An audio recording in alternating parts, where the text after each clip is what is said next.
Gangster Dave here in my wood lot, enjoying splitting wood, and hopefully you see the background. I get back onto my red XP. It's okay, Rex. I'm talking to myself. Yes, okay, and Rex wants in on that too. I have to tell you, part of the reason I do these videos, actually the main reason, is I appreciate so many YouTubers who have gone on and put things on YouTube and allowed me to watch and learn. Rex, stop. And help me learn things. And then I got tired of a lot of YouTubers who I followed who just did click and bait. You know, oh, I got this wood processor and 10 reasons why I'll never buy it again. And then you watch it and they loved it in the end. They just wanted you to click on it. It's like, you'll never get that from me. You'll get honest answers. You'll get honest titles to the videos. You get my honest impression. Do with it what you want. Just honesty and integrity, and giving you information to help you make wise decisions, maintain your equipment, and have fun outside. So, this is my Red Runner Standard. I've done another video explaining the difference between the Standard, the Deluxe, and the Joy. They're all great machines. I still think this is probably the best bang for your buck you'll get anywhere on this unit compared to the other two and others. But the other two are very sweet machines. There's no doubt about that. But this is their bottom line machine. I had it for just over 100 hours now. 101.5. I just did an oil change and a grease. And just want to give you my 100-hour impressions. Great machine. Saved my back. I have put through a tremendous amount of wood in the last 4 months that I've had it. Probably 60 to 80 cords minimum without me even really doing any math, possibly even more. It's just a good running machine. I've had very few problems. Had a couple hydraulic leaks. That's to be expected. Vibrations and that. It's just a matter of keeping an eye out for it and then tighten those spots up. It's important. You've got nice clear hydraulic levels right there and temperature, so keep an eye on that. Make sure you see that's up, especially if you let someone else use it. What else can I tell you? I learned something from another YouTuber on these coiler engines. They have a snowflake or a sun, and you rotate this cover on the air cleaner to whatever season you're in. Now in winter mode, the air intake here is actually up to the exhaust. It's pulling in nice warm air, speeds the warm up, and improves efficiency in the winter. And I have noticed a bit more efficiency by spinning that around a few weeks back. In the summer, you just turn the cover around and it would suck cooler air from outside the engine compartment. Simple maintenance. You got grease points. That one, and there was one other one. Oh, maybe that was the only one. Too many grease places on tractors and stuff to keep memorizing them all. But yeah, that. Change the engine oil. There is a filter under the red cap. At some point you can pull out and clean. This is a 27-ton splitting pressure with a non-swiveling conveyor belt feed. Up here is your chain lube. Open that up. You can make adjustments to the amount of feed with that. That lubricates your saw. It's got a 16-inch. I'll just lower it there for you. It's actually an 18-inch still, but bar, but the actual cutting is 16. Now, be careful. I got caught on this. Daryl was great to give me an extra saw blade. And then, and saw blades, I'm actually getting almost 50 hours out of them. Probably could do them sooner, but doesn't seem to need much more. But if you take the bar off and you go to get the right chain for that bar, you're going to be 2 links short. It calls for a 68 link chain. Bar does, but your actual bar length, because of the different hydraulic mounts, is 70. So when you're going to replace your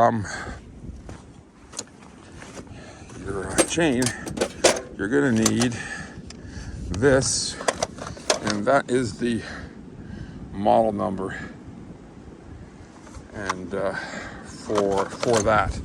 So, like I say, Daryl gave me a spare, so I used that up, and I went to put on other 18-inch chains that I had, and man, I couldn't figure out why it wasn't fitting. It was too short, and that's it.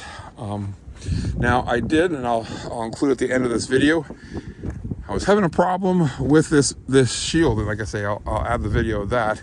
This shield, the welds were breaking inside and out, and the unit slowly, unbeknownst to me, was shifting back and forth when that hydraulic ram would come up and lower and raise the saw, and eventually cracking these welds, which wouldn't allow the saw blade full movement up or down, and well, it was eventually just going to break.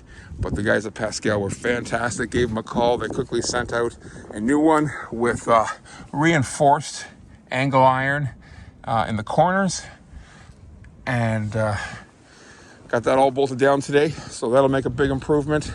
Still got a bit of movement. You can't do it by hand, but the hydraulics enough to make a bit of a move. But we'll see how that lasts.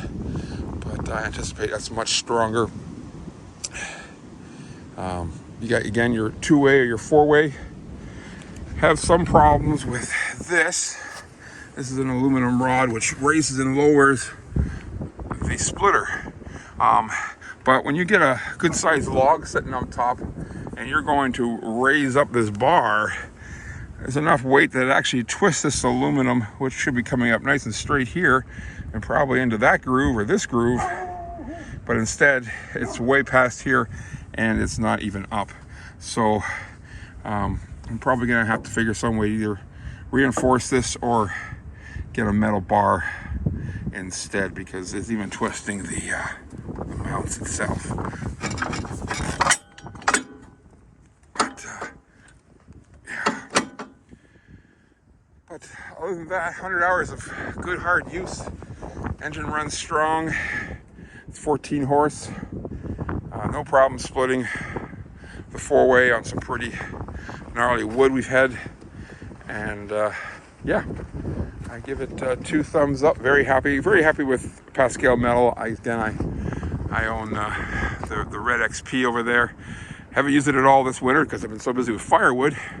Plus, it's actually nicer to mill in warm weather than cold and deal with freezing jugs and going through a few extra blades. So great company. Really appreciated Daryl Sawmill.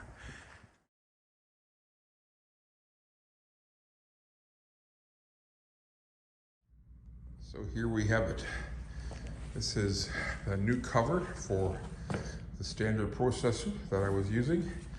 There was some problems with my last one where these welds were weakening and the actual cover was moving back and forth by the stress put on it by the hydraulic arm or ram that goes attached to it. So I talked to the good folks there at Pascal Metals, and they sent me a new one, and it's definitely much more robust. You can see the extra metal piece down there. The corners are gusseted. There should be no more flexing of this cover, and this is the panel I'm going to replace. You can see how these welds in the corners have all broken from the stress of the unit going up and down. And if you look, you can see where actually the cover buckled there.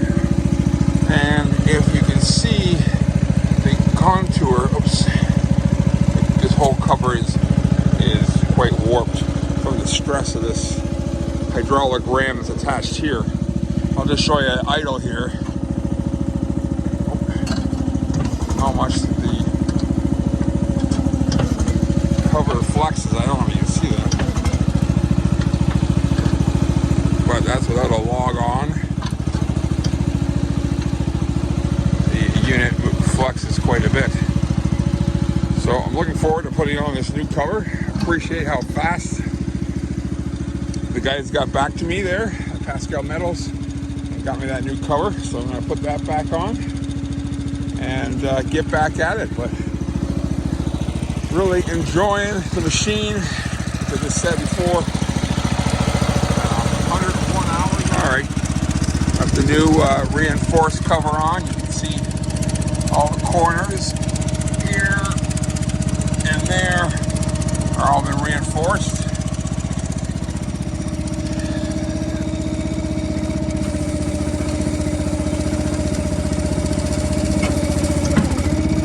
There's a wee bit of movement yet, but nothing like the inches it was. So I'm thinking we're good to go there. And like I was saying, this is about 100 hours now, just a hair over. I changed the oil at 5:25:64. That was just a random one, and now at 100. So now I'll just change it every 50. Now the oil can last a lot longer than that, obviously, but these small engines don't come with oil filters, so oil is cheap, and for how little it holds, it's a worthy investment to change it at least every 50 hours, I would say.